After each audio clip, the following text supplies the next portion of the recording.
Mateus capítulo 9, versículo 9 e 9 diz assim: passando adiante, Jesus viu assentado na coletoria um homem chamado Mateus. Mateus está falando dele mesmo. Em algumas traduções diz que é Levi. Ele disse: segue-me. Ele se levantou e o seguiu. Enquanto Jesus estava jantando na casa de Mateus, Jesus aproveitou e disse: vamos jantar na sua casa, depois a gente vai para a missão. Chegaram muitos cobradores de impostos e pecadores e sentaram-se à mesa com Jesus e seus discípulos. Muitos cobradores de impostos e pecadores e sentaram-se à mesa com Jesus e seus discípulos. Os fariseus, vendo isto, perguntaram aos seus discípulos: por que come o vosso mestre com cobradores de impostos e pecadores? Jesus, porém, ouvindo isso, disse: não necessitam de médico os sãos, mas sim os doentes. Ide, porém, e aprendei o que significa misericórdia quero e não sacrifícios, pois eu não vim chamar os justos, e sim os pecadores ao arrependimento. Aleluia! Sabe que eu queria muito ter a fama de Jesus, aquele que come com os pecadores. Essa era a fama de Cristo, aquele que come com os pecadores, aquele que anda com os pecadores. E Jesus estava ali, passou por Mateus. Jesus não ofereceu nada, não disse: olha, você vai ganhar isso, você vai ganhar aquilo. Ele só olhou para Mateus, dentro dos olhos de Mateus, e disse: segue-me. Irmãos, eu não estou falando de um cobrador de impostos, um cara odiado pela sociedade naquela época. E um cara desse, ele não foi movido emocionalmente para seguir Jesus. Eu acredito que ele não chorou e disse: aleluia, encontrei o caminho, não. Eu acredito que ele não veio para frente aceitar Jesus, não. Ele simplesmente foi pego. Jesus olhou para ele, fitou os olhos nele e disse: segue-me. Pronto, acabou para Mateus. Você imagina Mateus ir saindo da coletoria das cobranças dos impostos, saindo de trás da mesinha e simplesmente seguindo Jesus. Ele não sabia o que ia acontecer. Ele não sabia nem que ele ia escrever um dos evangelhos. Ele não sabia nada disso. Ele simplesmente foi pego por um olhar. Jesus olhou para ele e disse: segue-me. Não prometeu nada, não prometeu vida fácil, não prometeu riquezas, honras e glória, não prometeu: vou fazer seu ministério crescer, sua empresa crescer. Ele só disse: segue-me. E ponto final. Ele não foi movido por nada. Eu acredito que um silêncio ensurdecedor invadiu aquele ambiente naquele momento. Um silêncio, porque às vezes quando Deus trata da gente, ele fica em silêncio, sabia? Você quer que Deus fala. Irmão, o professor fala na hora da aula, não na hora da prova. O professor está falando na hora da aula, ele está dando a aula, ele está falando. Quando chega a prova, ele fica em silêncio. Não pergunta nada para ele na hora da prova, porque ele não vai falar. E esse silêncio ensurdecedor de Cristo ao seu redor está dizendo para você uma coisa: você está na prova. Mas eu não estou entendendo, é porque você não prestou atenção na aula.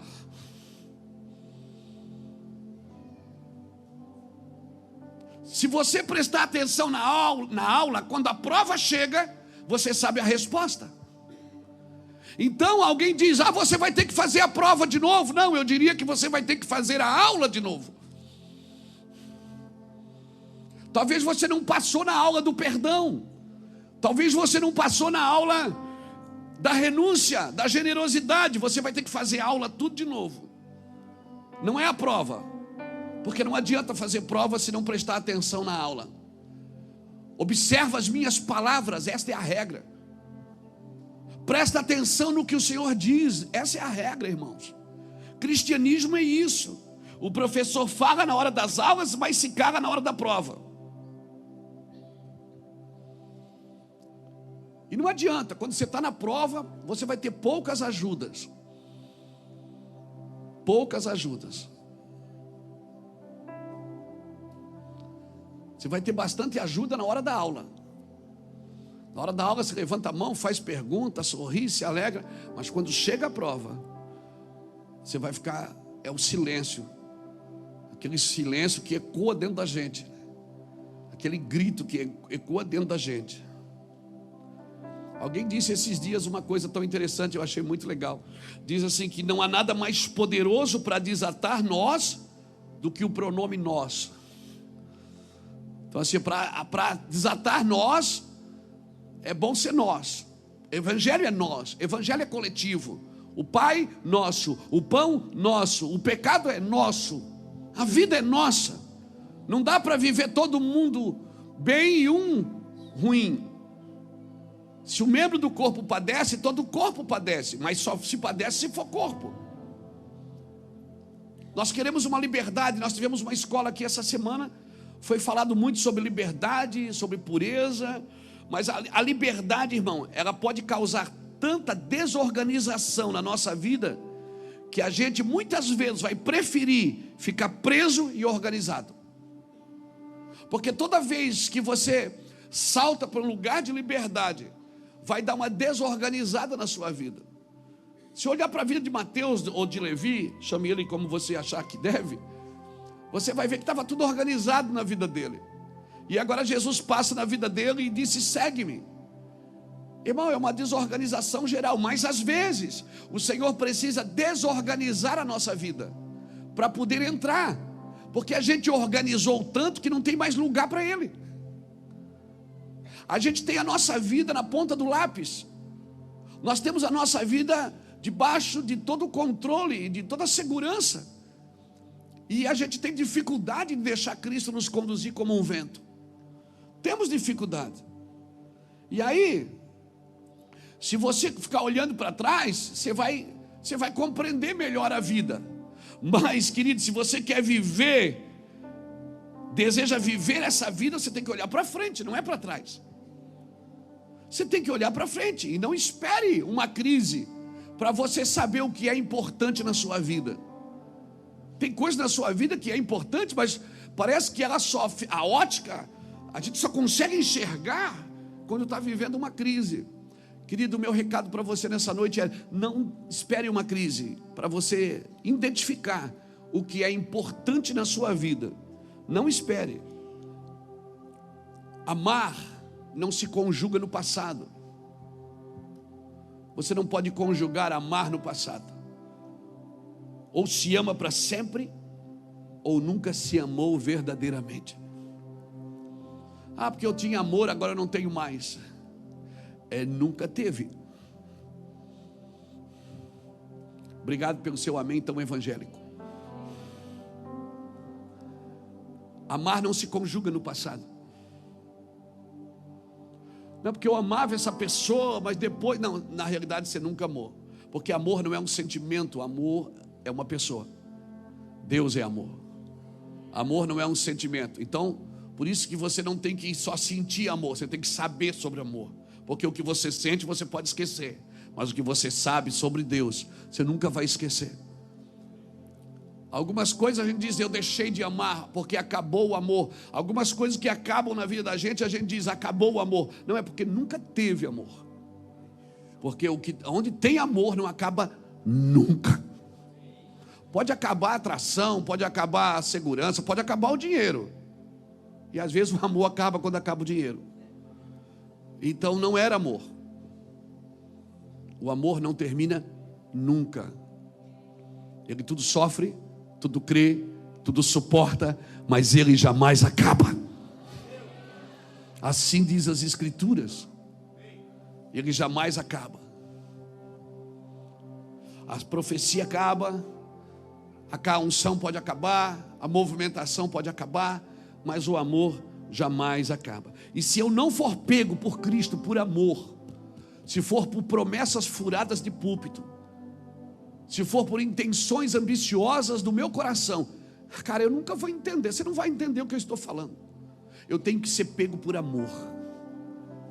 Jesus é a minha prioridade, enquanto Ele não for a minha prioridade. Eu só vou ser tudo de Deus quando Ele tiver tudo de mim. E uma das coisas que o Senhor quer de mim é a minha prioridade, é a minha vontade. A fé só pode mudar o mundo com a verdade, se ela obedecer à lei do amor. A fé que muda o mundo é a fé que acredita na verdade, mas que está fundamentada em amor. Até a fé, a Bíblia diz em Gálatas capítulo 5, versículo 6, isso. Gálatas diz que a fé opera pelo amor. Fé que não opera pelo amor, opera por ambição pessoal, por justiça própria. Mas a fé tem que operar pelo amor. Por isso, a prioridade da sua vida em servir a Cristo tem que ser amor, irmãos. Eu tenho que querê-lo. Por quê? Porque Ele me deu alguma coisa? Não, porque eu quero. Eu quero Jesus. Mas quanto é que eu ganho por isso? O que é que eu ganho por isso? Talvez você vai ter que perder para entender o que eu estou dizendo. Porque não se trata de conquistas. E não se trata, não, eu quero Jesus porque eu sou bom. Não. Nós não somos amados porque somos bons. Nós precisamos amar para nos tornar bons e precisamos ser amados.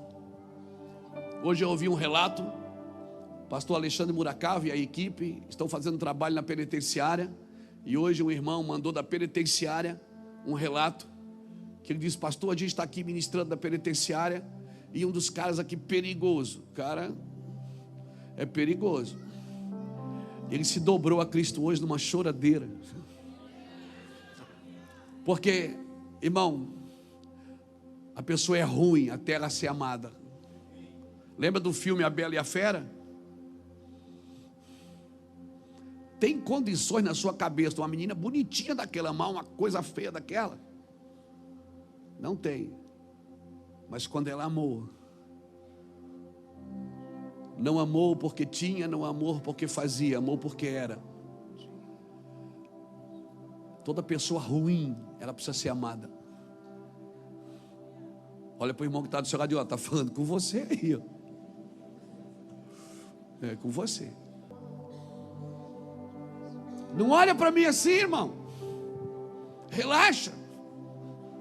Sorria. Amém, querido? Nós não somos amados porque somos bons. Nos tornamos bons porque fomos amados. Pensa numa pessoa ruim e começa a amá-la, para você ver o que acontece. Não, mas eu tenho muita unção. Eu não estou falando de unção, irmão, estou falando de presença, de amor. Porque uma pessoa pode ter a unção e não revelar o amor de Deus. A unção revela o operar de Deus. É a presença que revela o Deus que opera. É o amor que revela o Deus que opera. O amor de Deus não revela o operar de Deus, revela o Deus que opera aquilo.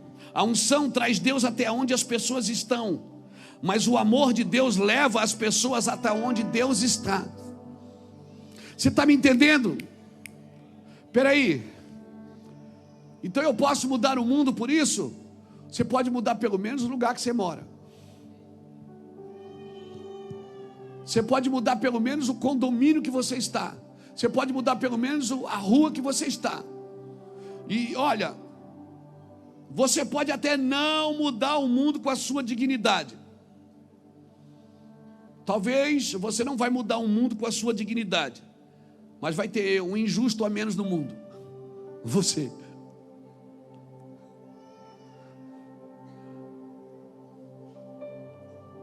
Vai ter uma pessoa ruim a menos no mundo. Você. Amém, irmãos? Toque em alguém que está do seu lado e diga: se liga aí, mano.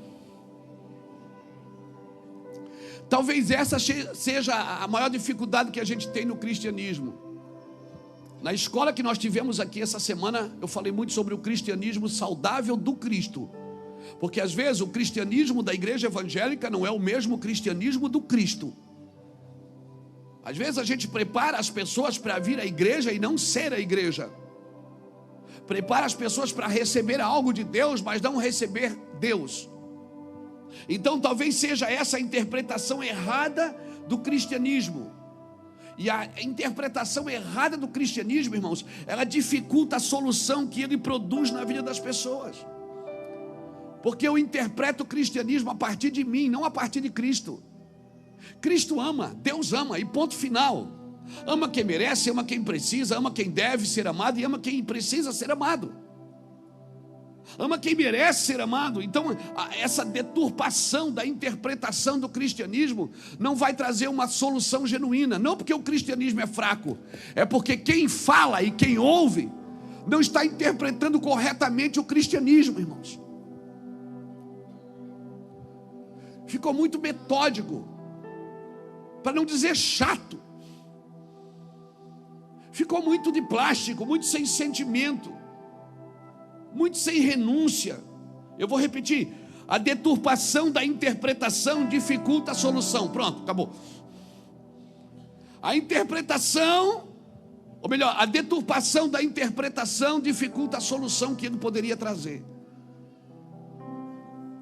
Se eu interpreto coisas erradas, eu aplico elas erradas, e aí eu vou esperar um resultado que não vem. Por isso, interpretar o cristianismo sem vivê-lo na íntegra pode ser um problema para quem ouve e para quem fala. Jesus falou alguma coisa para esse cara? Para Mateus? Não, ele só passou e disse: vamos para onde? Segue-me. Não siga quem não sabe para onde vai.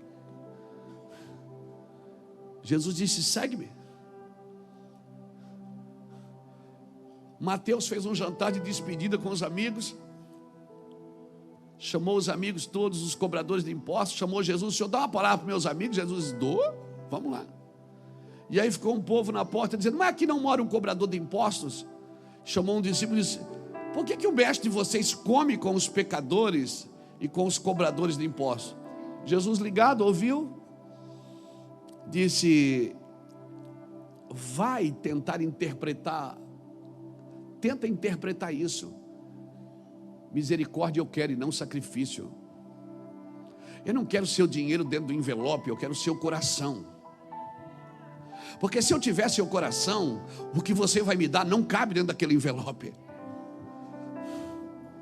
Eu não quero que você dê alguns trocados para se sentir isento do amor. Eu não quero que você dê nada para você se sentir isento. Pronto, já fiz a minha parte, o meu 10%. Irmão, quer saber do que eu acho? Crente não tem que dar 10%, ele tem que dar a vida. Ele tem que dar tudo. Porque bendize a minha alma o Senhor, e tudo que há em mim bendiga o seu santo nome. Se tudo que há em mim bendizer o seu santo nome, meu irmão, não tem coisas, não tem barreiras, não tem limites. Mas a gente cria padrões. Eu vou dar o 10% e o 90% é meu. Não, você não serve a Deus com o que você dá. Você serve a Deus com aquilo que você poderia ter dado. O que impressiona não é o que você faz, é o que você poderia ter feito. Então não pense, irmãos, que cristianismo é um método, uma filosofia de vida.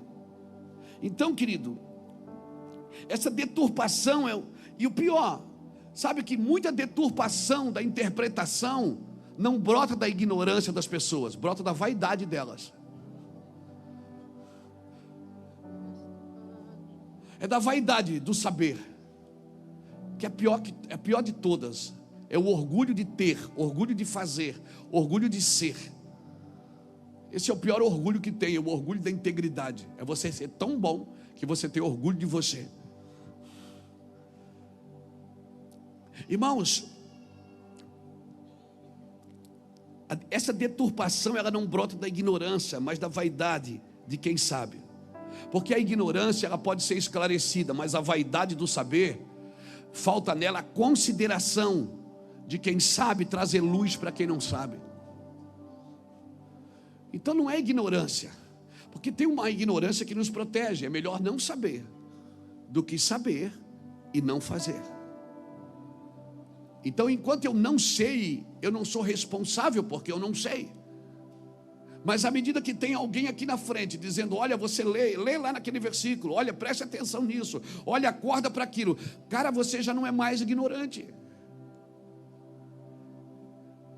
vem luz nas nossas trevas, e quando vem luz nas nossas trevas, não tem mais ignorância. Então por que eu não faço o que Jesus me pede? Não é por causa da minha ignorância, é por causa da minha vaidade. É por causa do limite que eu coloquei.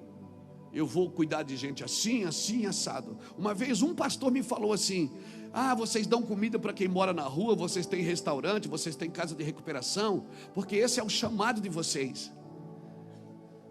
Eu digo: não, o meu chamado é pregar o evangelho. Servir as pessoas é a minha obrigação. Não se trata de um chamado, porque Deus não chamou a prefeitura para cuidar dos necessitados da cidade, Ele chamou a igreja. Esse deveria ser o trabalho da igreja: cuidar de órfãos e das viúvas nas suas tribulações. O bem-estar social deveria ser um braço da igreja. Mas até às vezes, para dar cesta básica, a igreja só dá cesta básica para quem vem no culto. Tem que fazer um culto, se você não vier no culto, você não ganha a cesta básica. E nós chamamos isso de assistência social. Não, irmão. Isso é você usar a necessidade da pessoa para tentar trazê-la para Cristo. Quando você tem que usar é o amor de Cristo. Usar é o amor de Deus, não o que Ele pode promover. A mente obstinada, ela é orgulhosa, ela é superficial e ela é confiante demais para ser sensível a essas impressões espirituais que eu estou dizendo aqui. Porque toda mente obstinada, ela é orgulhosa. Ela é orgulhosa, ela tem orgulho do que ela tem, do que ela faz, do que ela sabe. Por isso, irmão, nosso maior desafio não é imprimir nas pessoas a vida correta de Cristo. Eu não estou aqui para dizer: você tem que ser porque Cristo era assim, não. Mas é desconstruir nas pessoas. Desconstruir nas pessoas a mente errada que elas têm sobre Cristo. Que Cristo vai me dar alguma coisa. Que Cristo vai dar hoje a minha vitória. Hoje Cristo tem a chave da vitória para me dar. O meu trabalho aqui não é fazer com que você viva a vida de Cristo, é que você descubra que Cristo te ama. É você descobrir que Cristo te ama tanto, mas tanto, que não vai contabilizar nessa noite os seus erros. Porque se você soubesse o quanto Cristo te ama, você estaria lançado aos pés de Cristo. Amém, irmãos? Então o meu trabalho não é tentar imprimir em você a vida perfeita de Cristo, mas dizer para a nossa vida imperfeita: olha, alguém ama você. Você pode se tornar bom, não porque você é bom, mas porque você é amado. Alguém ama você do jeito que você se encontra. Alguém ama você do jeito que você se encontra agora. Então o meu trabalho é desconstruir essa mente, dessa impressão errada da vida de Cristo.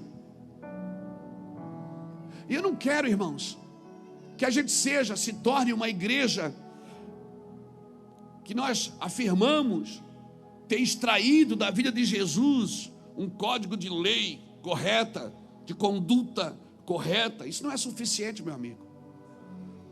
Eu amo o Luiz porque ele anda com Cristo. Eu amo o Luiz porque ele é um homem de Deus. E quem não anda com Deus, você não ama. Eu amo você porque eu vejo Deus na sua vida. Você vê o que você quiser na vida das pessoas. Jesus olhava para as pessoas inferiores, com dificuldade, com miséria. Ele olhou para uma mulher que já teve 5 maridos, e o que ela tinha não era dela, e pediu água para ela. Tornou-a útil. Então entenda, você vê nas pessoas o que você quer, e na maioria das vezes você vê nas pessoas o que você é. Você precisa ver nas pessoas o amor de Cristo. Eu preciso encarnar a vida e o amor das ações de Cristo. Eu preciso enxergar o que Jesus foi e o que Jesus é na minha vida, não pelos olhos dos outros, mas pela minha experiência de amor, de se sentir amado. O problema é que você pisa na bola, faz uma caca, e aí você não vem mais, você não serve mais a Deus, porque você fez uma caca, você não é mais merecedor, mas na realidade você nunca foi. Mas antes você estava firmado no Evangelho, no seu bom comportamento. Então você era bom e se achava merecedor da graça.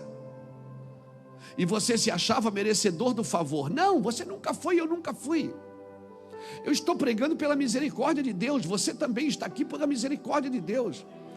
Mas o seu cristianismo estava firmado na sua boa conduta, não no amor de Deus. Aí o dia que a sua boa conduta não deu o resultado correto como você esperava, você fez algo errado, você falou o que não devia, tocou no que não devia, olhou para onde não devia, fez o que não devia, você não tem mais vontade de voltar, porque você diz, eu não sou merecedor, mas você nunca foi. Sabe qual é o extrato disso? É que o seu cristianismo nunca esteve firmado no amor de Deus, esteve firmado na sua boa conduta.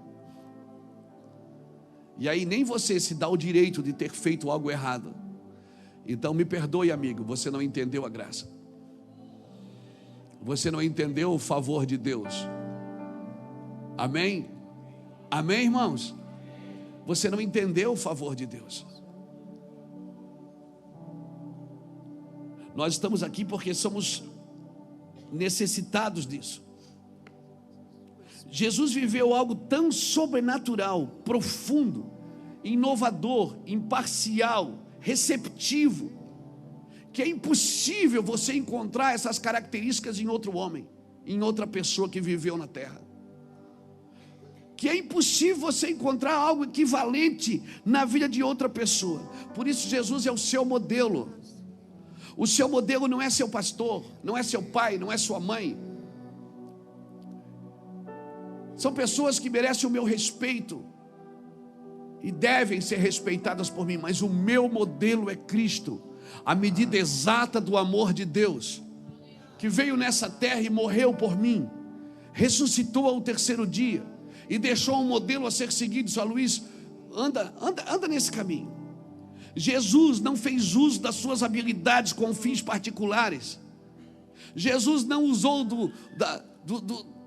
dos seus dons com ambição particular ou com algum fim particular. Jesus não pediu nada a esse mundo. Ele não veio pedir, ele veio para dar a esse mundo. Se eu e você vivemos um cristianismo esperando receber algo do mundo, porque somos diferenciados, somos cristãos evangélicos, nós não entendemos o que Jesus veio fazer na terra. Jesus não pediu nada para a terra, ele veio trazer para a terra a vida. Aonde ele foi colocado, ele trouxe vida.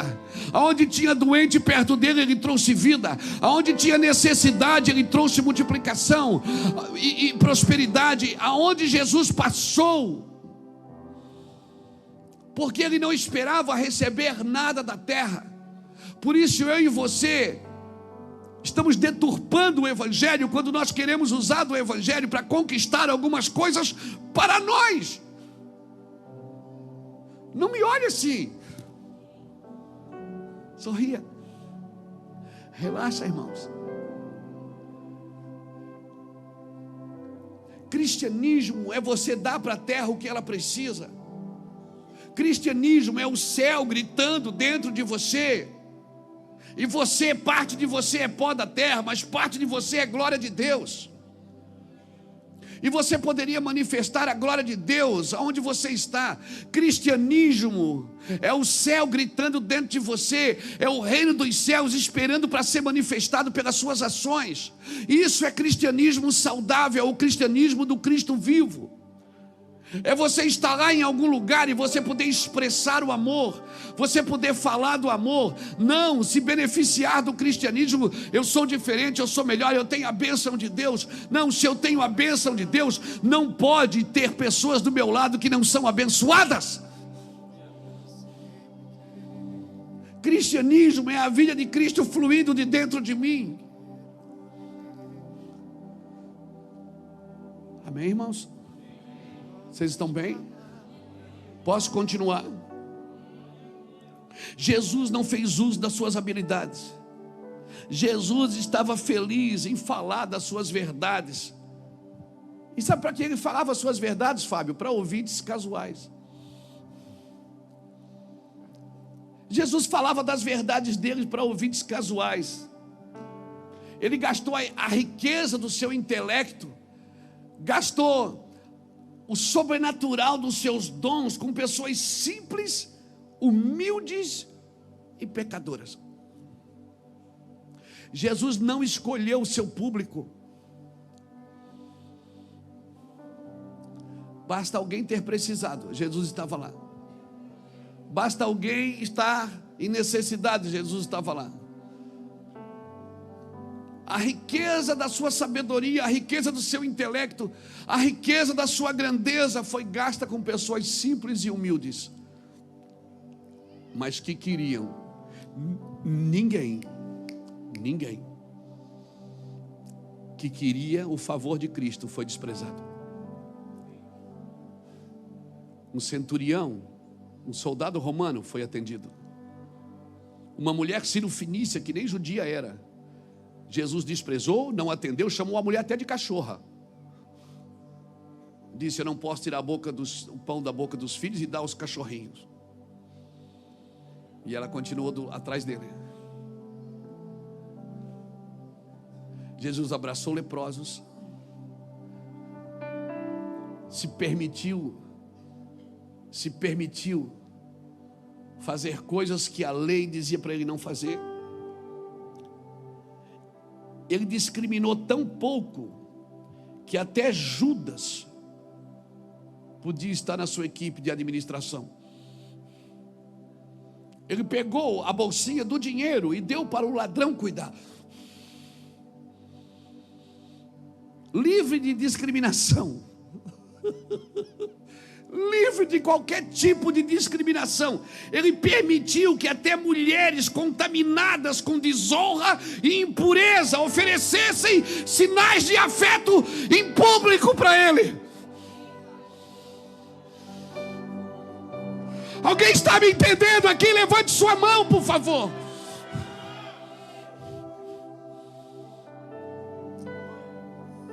Discriminação zero. Julgamento zero. Levante sua mão direita comigo. Eu quero declarar em nome do Senhor Jesus um batismo do verdadeiro amor do cristianismo pelo Brasil e pelas nações. Eu quero declarar as igrejas brasileiras, os ministros brasileiros, os profetas brasileiros, os pastores brasileiros, os ministros de louvor brasileiro, a igreja brasileira será encharcada do verdadeiro amor da glória de Cristo Jesus. Eu quero declarar em nome do Senhor Jesus Cristo um batismo poderoso do amor de Deus. O amor que me atrai, o amor que está tomando forma, o amor que está tomando forma em mim. O teu amor está ganhando forma. O teu amor está ganhando forma. O teu amor está ganhando forma em mim.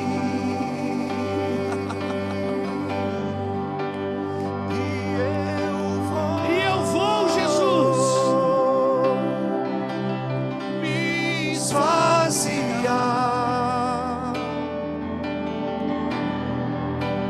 pra você.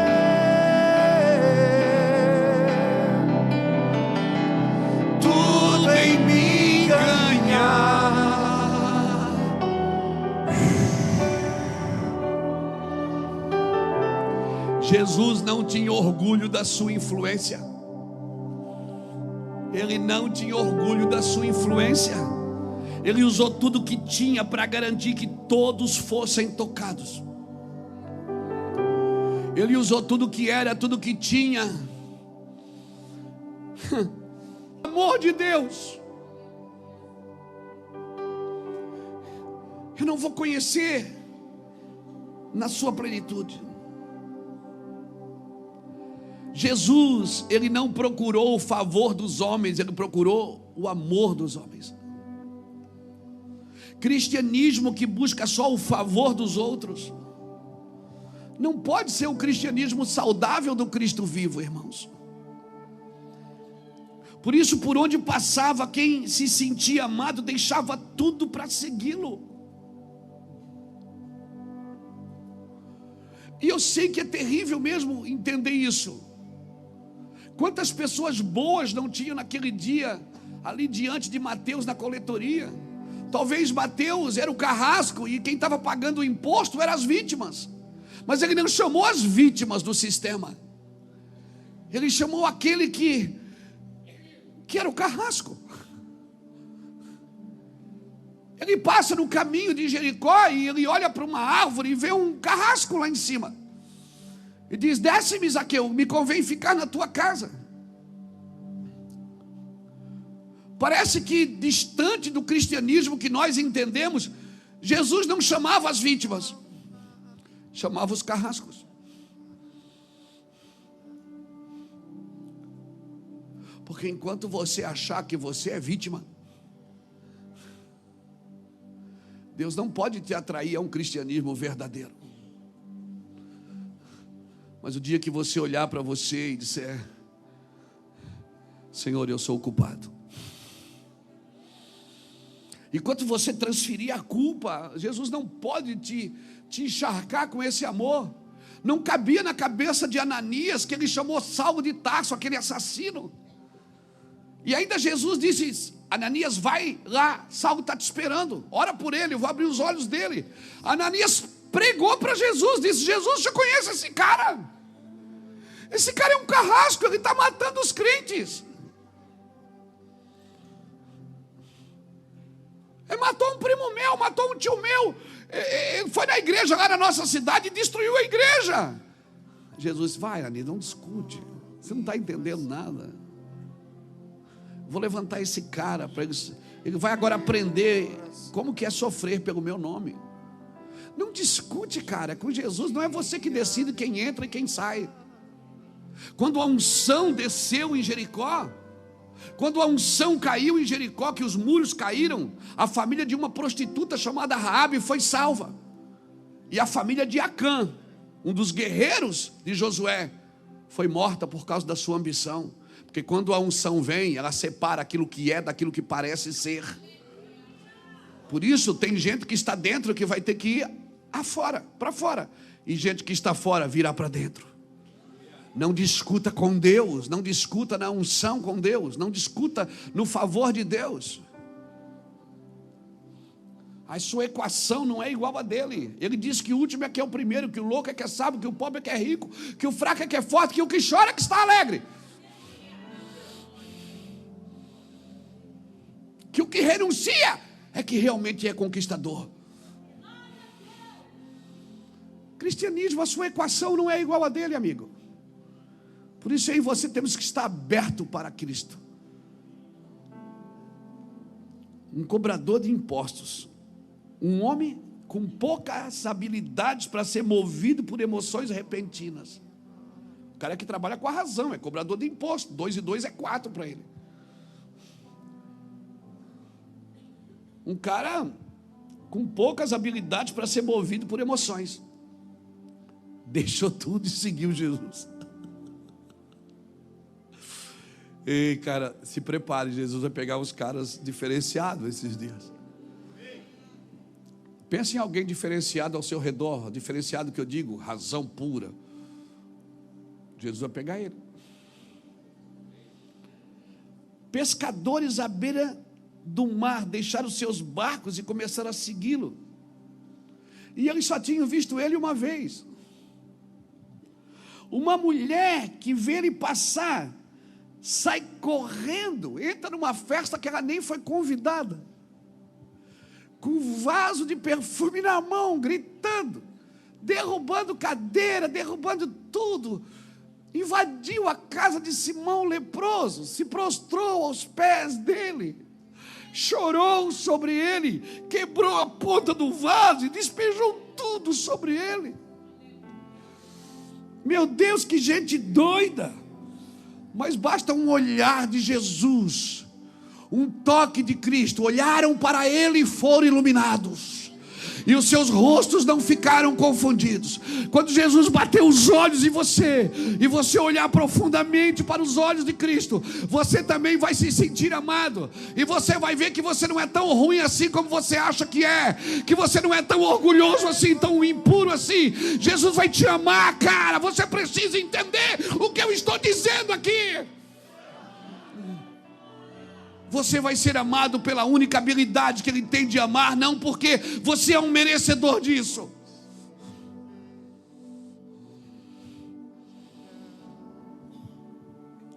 E eu vou falar também das mulheres maduras, que sem o pedido dele, começaram a seguir ele e servi-los com os seus bens.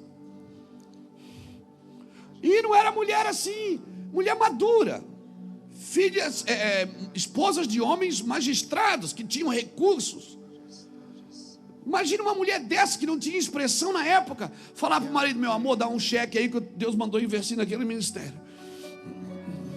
E o marido: você está louco, você nem conhece esse homem. Ela disse: ele passou aqui, me deu uma olhada dentro dos olhos.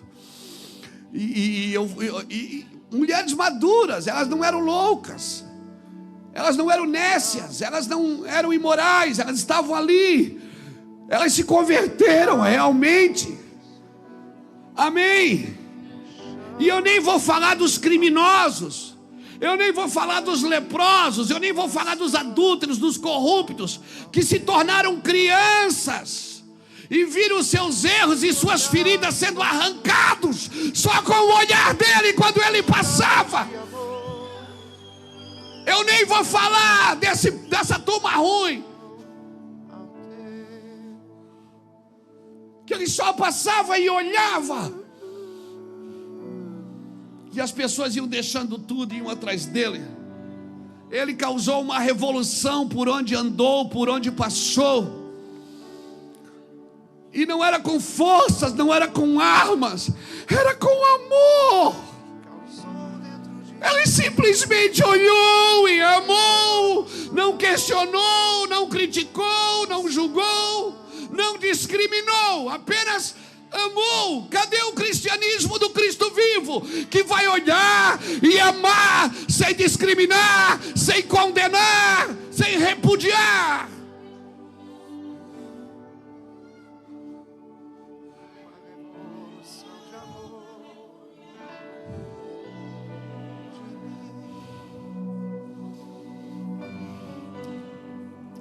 Jesus viveu de tal maneira pela qual os homens enxergaram que o amor era a única coisa pela qual valia a pena viver.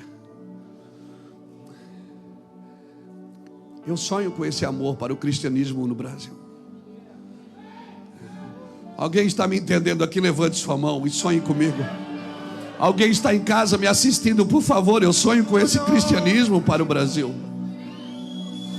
Eu sonho com esse cristianismo. Senhor, rasga o meu coração de amor, fere o meu coração com as feridas de amor por ti, fere o meu coração com as feridas de amor por ti, fere o nosso coração com amor por ti, Jesus. Oh!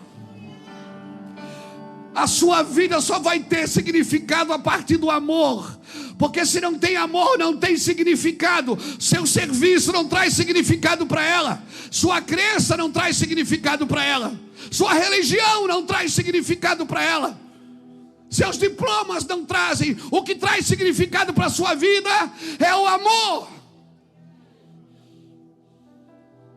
Mas nada traz significado. Essa é a tradição imperecível de Jesus. Essa é a tradição imperecível do Evangelho de Cristo. Essa deveria ser a tradição imperecível da igreja. Eu sonho com essa igreja. Uma igreja apaixonada pelo amor de Cristo. que ama. Pastor, como é que eu faço isso? Isso, cara, é um músculo que você tem que... É como na academia. É um músculo que você tem que mover. No começo dói. É um músculo que você tem que mover. Como é que eu amo? Primeiro reconhecendo que não ama. Primeiro reconhecendo que muitas vezes nós só temos religião. Somos evangélicos. Como se isso valesse para alguma coisa. Primeira coisa nós temos que reconhecer: eu não consigo amar esse cara. Eu não consigo amar essa pessoa. Eu tenho dificuldade de amar. Se eu vejo. Penso nela agora, eu sei. Você pensou nessa pessoa agora que eu sei. Porque a nossa mente não consegue fugir de algo negativo. Não consegue, irmão. Quer ver? Não pense num cachorro agora, não pense. Ó, todo mundo pensou no cachorro. Porque ninguém consegue pensar. A nossa mente não consegue fugir de algo negativo. Por isso, para que a mente saia de algo negativo, você tem que estar com o coração cheio de amor. Porque o coração cheio de amor, ele vai discipular a mente. E vai dizer para a mente: mente, não é por aí. Não pensa nisso agora não. Pensa, você ama ele, você ama ela, você o abençoa, você não o maltrata. Porque se o seu coração não está cheio de amor, é a sua mente que te conduz. Não, quem me conduz é o meu coração, ele é enganoso. Não, mas eu estou com paz. A paz, eu já fiz coisa em paz que deu errado e já fiz coisa atribulado que deu certo. Não é a paz. Não é, Jacques? Porque eu estou com paz no meu coração. A paz no seu coração não significa nada. Seu coração é enganoso. Ele pode estar gerando uma tranquilidade falsa. É uma paz falsa. É uma tranquilidade. Às vezes a maioria das coisas que você tem que decidir forte, elas vão trazer luta e turbulências. Para você saber que Jesus está no barco, tem que ter tempestade. Ela sempre revela quem está no barco com você. Meu Deus, que vida agoniada, que vida terrível. Mas Jesus está aí. Então aproveita essa paz, chama Ele. Mas se você só vive em paz, não significa que Ele está aí. Eu oro para uma tribulação nova na sua vida. Eu oro para uma turbulência nova na sua vida. Sim, vai revelar que Jesus nunca te deixou, que Ele sempre esteve aí. Ele nunca te deixou. Aleluia. Amém.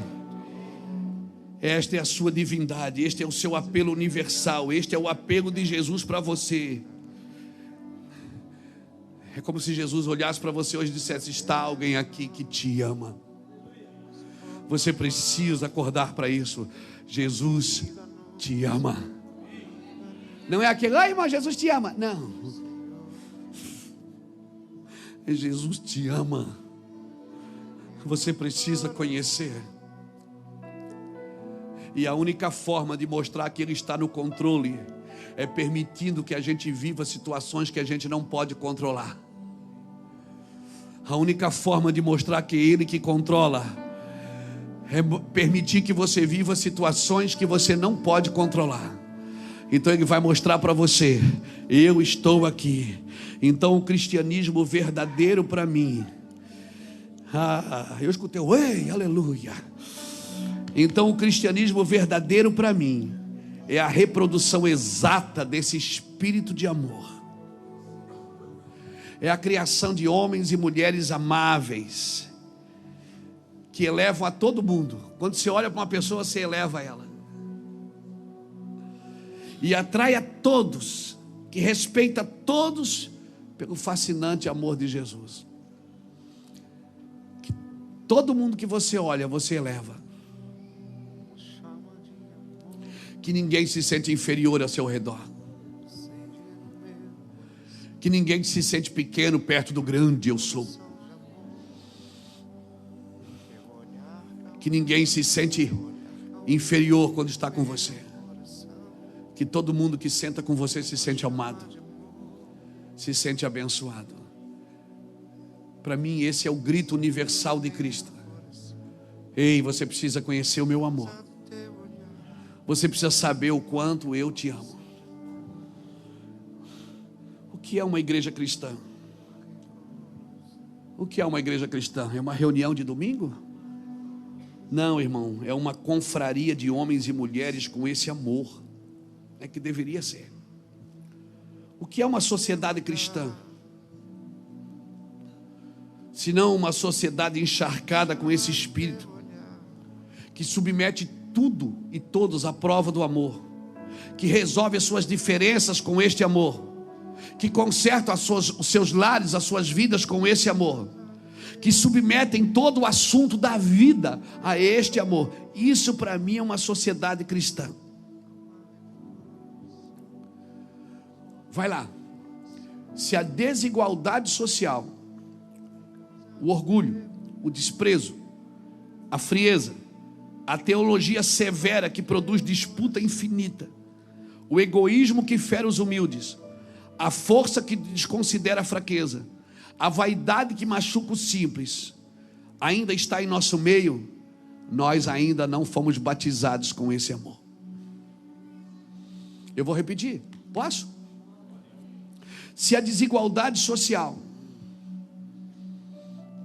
gera orgulho em nós, desprezo, frieza, se a teologia severa que só produz disputas e discussões infinitas, se o egoísmo que fere os humildes, a força que desconsidera a fraqueza, a vaidade que machuca o simples, está em nosso meio, nós ainda não vivemos o evangelho saudável de Cristo.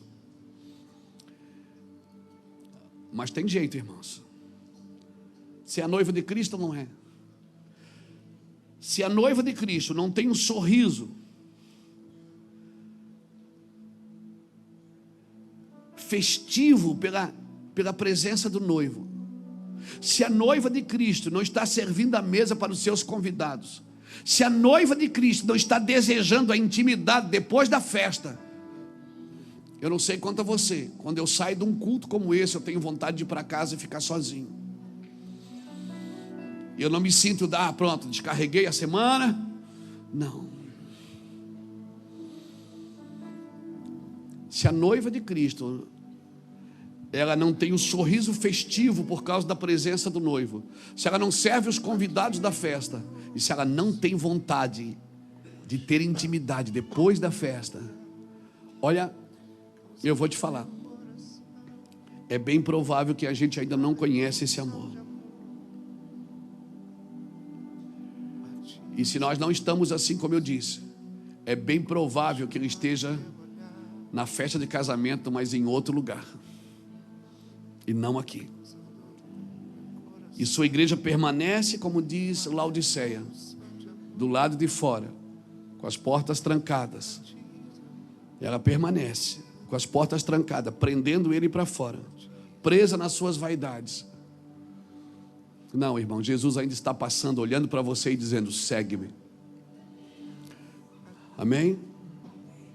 Pastor, o senhor fala isso, mas o meu coração está em pedaços. Deixa eu te falar uma coisa: o mundo não vai ficar esperando você juntar os pedaços. É melhor você entregá-lo para Jesus hoje, agora, neste momento. Jesus está passando aqui e dizendo para você: segue-me. Jesus está passando aqui. Eu tenho um sonho no meu coração de reevangelizar os filhos dos crentes, de pregar, e eu falei isso pela primeira vez essa semana, e amanhã eu vou batizar uma das minhas filhas. Eu acredito sim num start de Deus para uma reevangelização, um reabibliamento dos crentes. A nossa mente vai mudar, nós vamos viver uma metanoia, irmãos. Eu acredito que vamos viver uma metanoia nos próximos dias. Nós vamos querer mais. Eu não sei quanto a você, eu quero mais de Deus. Eu estou cansado de mesmice. Eu estou cansado, eu quero algo novo. E não é algo novo que eu possa pegar na mão. Não é isso. Não são coisas, eu não me refiro a coisas. Eu estou me referindo a um lugar nos céus, a um lugar de entendimento, uma compreensão espiritual. Que a gente vai sair da fila dos pedintes e vai entrar na fila das bênçãos. Eu tenho sonhado e orado por um tempo onde nós vamos acordar para aquilo que Cristo está fazendo. Eu não quero vir todo domingo aqui e ter que falar as mesmas coisas. Ah, mas isso é segurança para vocês. Ok, como diz Filipenses capítulo 3, ok. Mas eu sei que tem algo mais. E se nós acordarmos para aquilo que Jesus já fez, para quem Ele é, nós vamos viver algo novo nos próximos dias. Eu quero viver algo novo. Eu quero cantar canções novas, Rodolfo. Eu quero viver coisas novas. Eu quero tocar em lugares diferentes. Mas ainda tem muitos cristãos que não acordaram para o verdadeiro amor de Cristo. Ainda não acordaram para o verdadeiro amor de Cristo. A nossa fé ficou muito logística. É uma fé negociável. Que o Senhor me dá isso e eu te dou aquilo. Irmãos, eu acredito que a partir daquele dia, Levi começou a ganhar menos do que ganhava na coletoria. Ele começou a ser menos, ele tinha menos influência do que ele ganhava do que ele tinha naqueles dias. Mas ele foi pego pelo amor de Cristo. Ele foi pego pelo amor de Deus. Então, enquanto você não tiver alguma coisa para renunciar, enquanto o seu e o meu cristianismo for por conquista e não por renúncia, nós não vamos entender isso. Cristianismo é renúncia, irmãos. É renúncia. E quanto mais eu renuncio, mais eu vivo o que o Senhor tem para mim. Peraí, o Senhor está dizendo que eu vou ter que largar tudo? Não. Quem já desapegou, não precisa se desfazer. Você só precisa se desfazer daquilo que você não desapega. Aí é bem provável que Deus arranque de você. Mas se você já desapegou, você não precisa deixar o seu time de futebol. Você não precisa deixar os seus amigos. Você não precisa deixar os seus familiares. Tem crente que vem para a igreja e não vai mais na casa dos parentes, porque meus parentes agora são católicos, são bruxos, são não sei o quê. Deixa de ser bobo, irmão. Você não precisa que desapegar de nada, não. De se desfazer de nada se você está desapegado. E Deus só pode dar tudo que não vai ter você depois. Deus pode te dar riquezas se elas não podem ter você. Deus está disposto a te dar tudo que você estiver disposto a devolver. Então eu quero deixar essa palavra para você e quero declarar um novo tempo na sua vida. Um novo tempo, querido, acorde para o amor de Deus. Vá para a sua casa, entre no seu quarto, faça um voto com Deus. Pegue seus diplomas, pegue as chaves dos seus carros, pegue a chave das suas casas, pegue a chave da sua empresa, põe tudo em cima da cama. Faz um ato profético. Faz. Diz assim: Senhor, tudo que há em mim, bendiga o teu santo nome. Tudo que é meu, eu estou estudando, eu tenho uma carreira. Jesus, eu tenho uma carreira. Senhor, eu estou estudando, eu tenho uma carreira. Senhor, eu abri um negócio, isso vai me render muito dinheiro. Senhor, tudo que é em mim, bota tudo em cima da cama. Faz. E se prepare, porque no outro dia começam a aparecer as propostas. Um dia em casa, assim que eu entreguei a minha vida para Jesus, há 27 anos atrás, eu peguei minha carteira de trabalho. Eu pensei, agora eu saí do tráfico de drogas, vou arrumar um emprego, né? Porque eu sou bom motorista, sei fazer as coisas, sou bom vendedor, sei fazer, eu vou trabalhar. E fui trabalhar e não dava nada certo, Aí alguém me disse: olha, não é para você foi chamado. A Iraci me chamou e disse: amor, você vai para a igreja, você vai servir a Cristo. Eu vou trabalhar para você entender. Deus te chamou, ok? E agora atura a família. Atura os princípios, porque o princípio diz que quem é o fornecedor é o homem, não a mulher.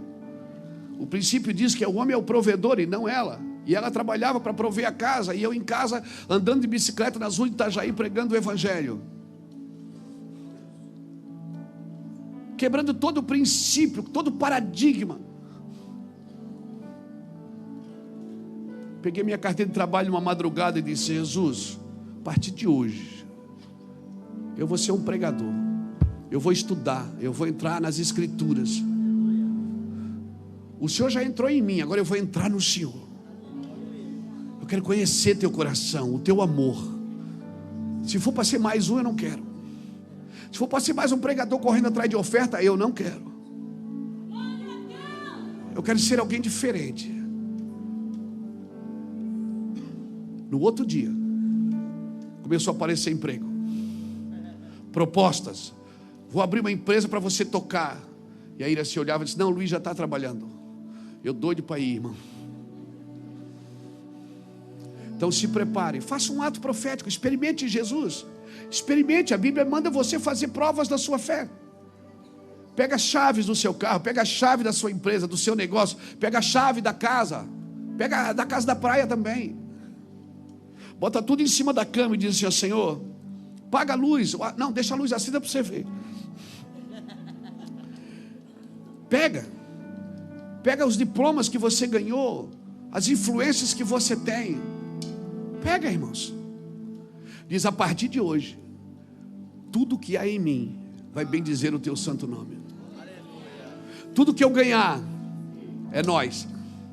Tudo que eu me tornar é nós. Tudo que eu ter, ser e fazer vai ser nós dois. O Senhor sempre na frente e eu atrás de ti obedecendo. Cara, se a sua vida não mudar, se a sua vida não mudar, então esse cristianismo é de mentira. Então Deus é mentiroso. Sua vida vai mudar, meu irmão. Mas enquanto não houver uma entrega total, não adianta você entrar na fila da campanha, na fila da bênção. Você pode estudar o que você quiser. Você pode pedir oração para todo mundo, os melhores do mundo. Não vai mudar a sua vida. Tome uma atitude, meu irmão. Tira hoje, sabe? Sai de trás da escrivaninha, da coletoria, e segue esse Jesus que eu estou pregando. E muitas vezes o Jesus que a igreja evangélica tem anunciado não é o Jesus que a Bíblia está dizendo, porque Ele não te dará nada até tornar você parecido com Ele. Se tem alguém aqui nessa noite que gostaria de entregar sua vida para Cristo, eu quero Jesus. Eu quero Jesus.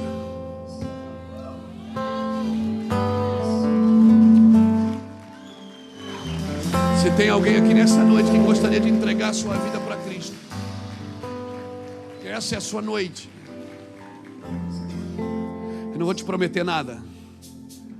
Eu não vou dizer que a chave da vitória vai vir amanhã, não. Na realidade, Ele vai tirar o chaveiro da sua mão, para você não esperar mais nada e mais ninguém, para você simplesmente ser pego pelo seu olhar, pela sua voz, pelo seu padrão de vida. Vem, cara, que bom te ver. Como é que você tá?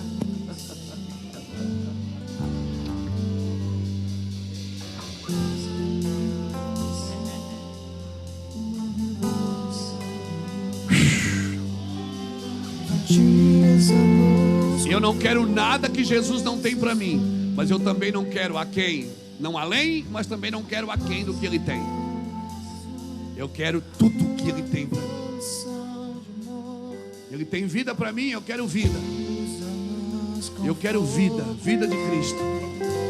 Se você foi pego por esta palavra, sai do seu lugar e vem aqui na frente. Me deixa orar com você.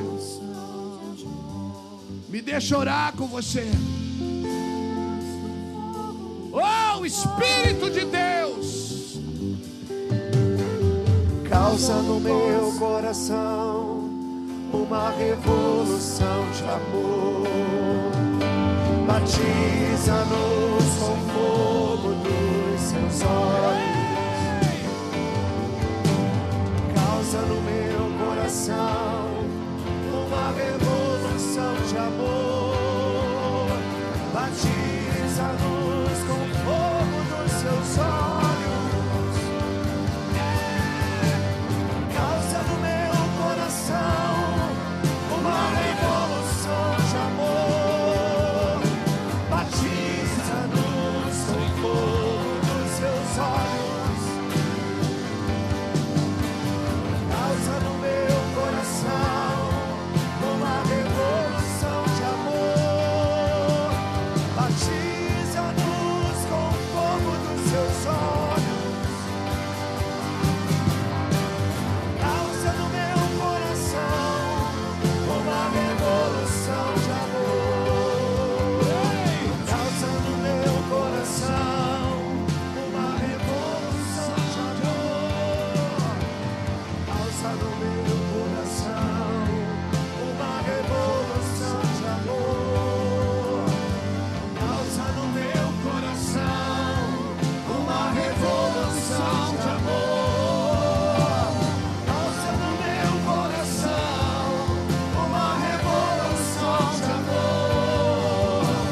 Causa no meu coração uma revolução de amor. Batiza-nos com fogo dos seus olhos. Causa no meu coração uma revolução de amor.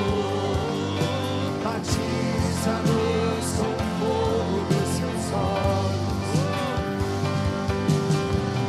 Causa no meu coração uma revolução de amor. Vem, Senhor, e causa no meu coração uma revolução de amor.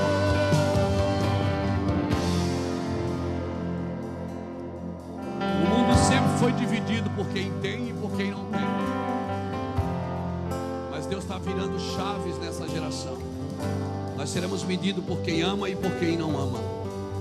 Deus não mede você porque tem ou porque não tem, mas de quem ama e de quem não ama, de quem não expressa esse amor, o amor de Cristo verdadeiro. Então eu quero declarar em nome do Senhor Jesus Cristo uma revolução de amor no seu espírito, uma revolução da graça de Deus sobre a sua vida. Quero declarar sobre a sua vida uma descoberta, porque isso está em você já.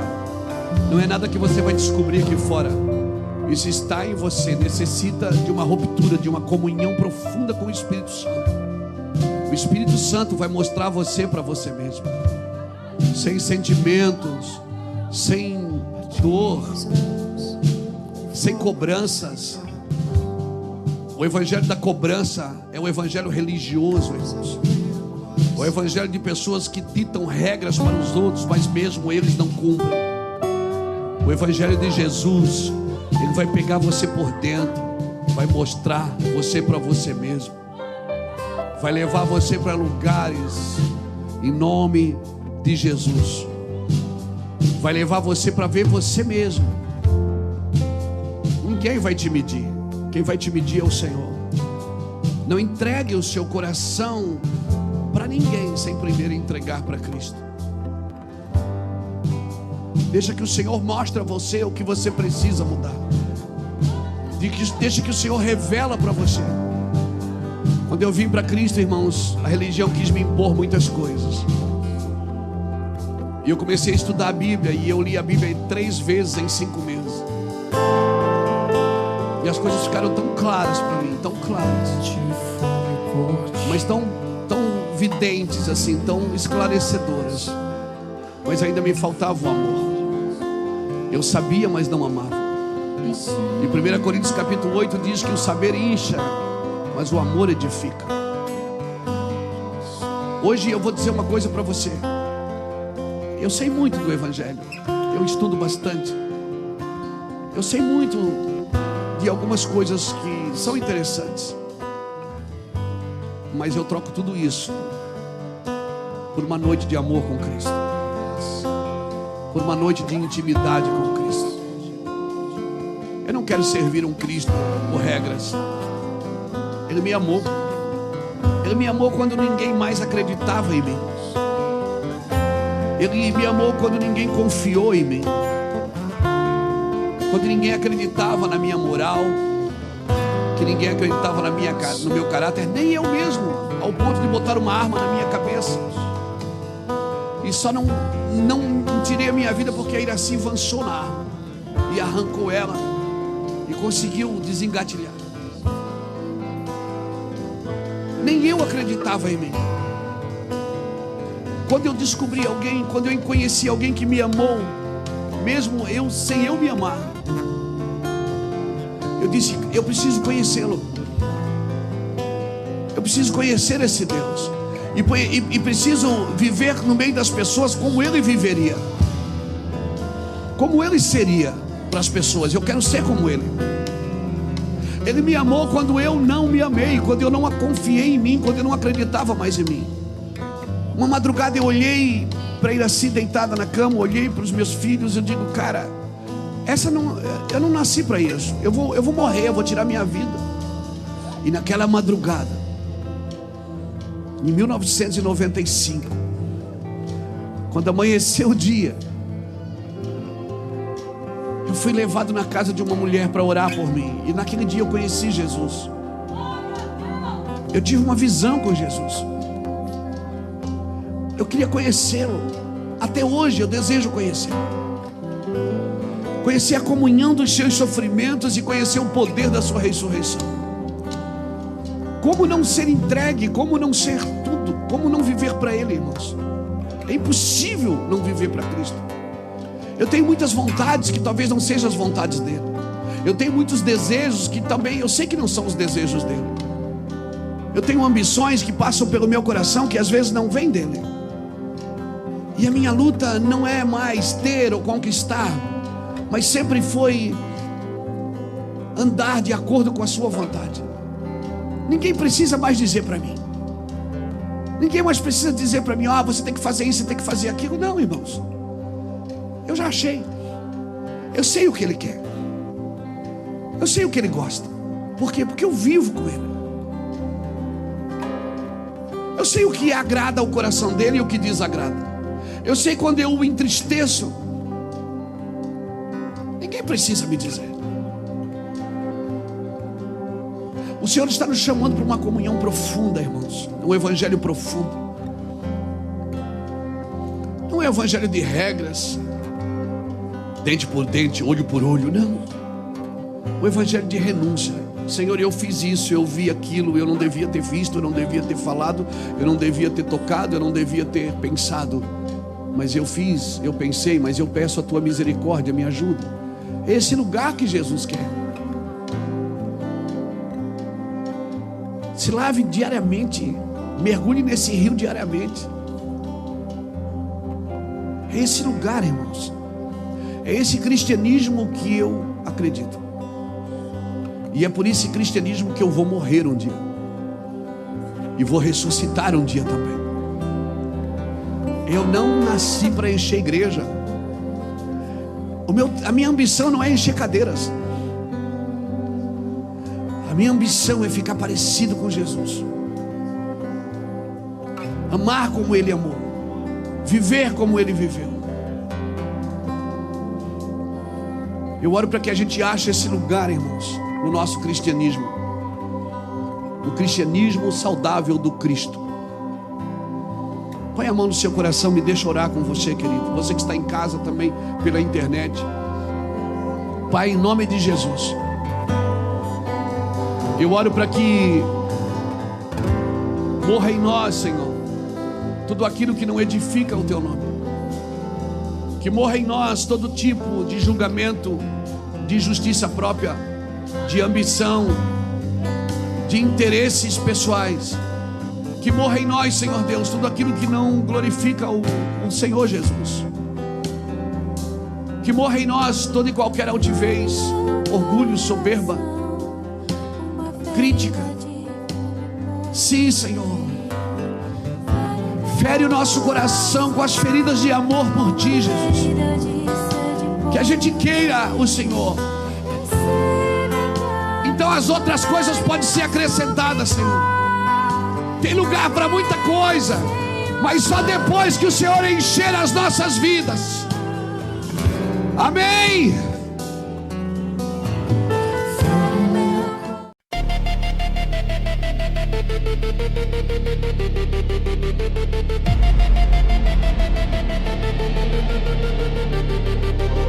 You came like summer through my veins, golden bright but laced with chains. Your laughter burned, it felt like light. But love was venom in disguise. Your hands wrote halos on my skin, while shadows whispered deep within. You kissed me with the poison sun, smiled while the damage was begun. I melted under your soft deceit and turned to ashes at your feet.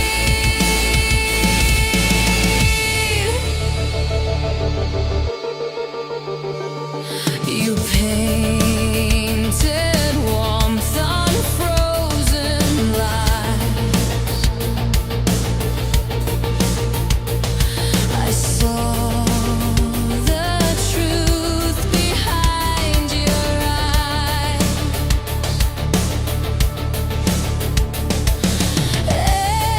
Every touch a sweet decay, a paradise that fades away. Your light was fire dressed as grace. I wore your mask, forgot my face. You kissed me with the poison sun, smiled while the damage was begun. I melted under your soft deceit and turned to ashes at your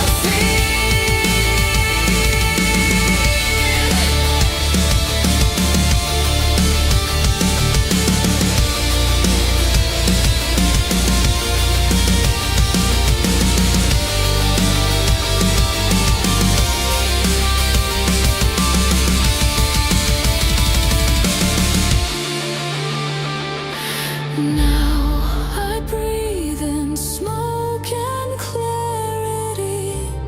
Your ghost is my new gravity. I learned that love can burn the same as stars that never learn my name. You kissed me with the poison sun, but now your fire's come undone. I rise from embers scarred but free. Your light can't blind what's left of me.